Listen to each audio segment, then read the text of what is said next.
Mwongeye kwirirwa abakunzi ba Sirimu Jesus Entertainment, nk'uko bisanzwe twibere mu kiganiro bita Tumunenge, aho turi kugenda turebera kuri buri mukobwa uri mu irushanwa rya Miss Rwanda 2021, tukamwitegereza neza, tukareba ndetse amafoto y'uburyo ateyemo, mbese tukagerageza kumuvugaho, mbese tukavuga tutese uyu mukobwa akwiriye ikamba cyangwa se hari ibintu bicya kibura.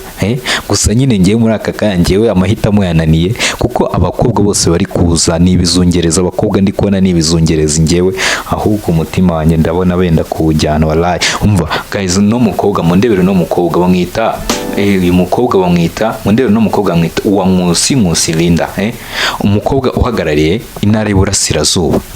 Urumva akafite imyaka 21, ahagarariye intara y'Iburasirazuba, akafite imyaka 21, akaba yararangije kaminuza.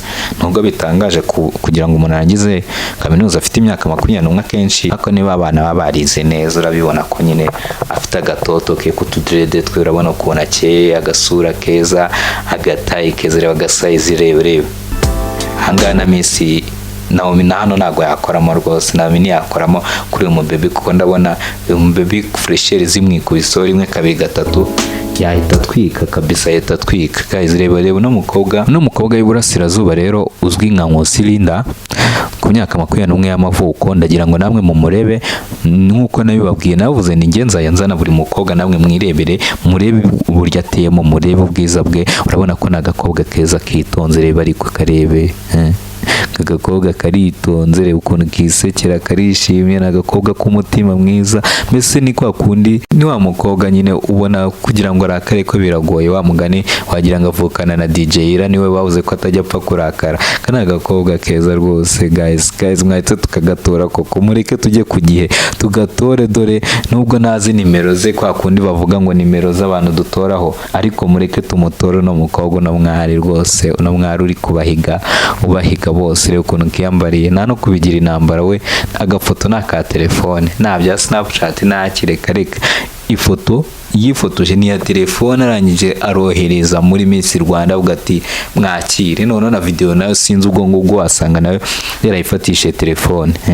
Ka kundi umukobwa mwiza kabisa, nta kintu nagajya kuri muri ibyo bintu ngo bya makeup biki kwitukuza. Reba ukuntu asa, ndebera kano kana rwose, urabona ko ari umwana uteye neza kabisa, umukobwa mwiza cyane. Umukobwa yarabuze ati reka nigere ku kayetage, nge ntago ndibwirwe nishyiraho makeup, mumbabarire.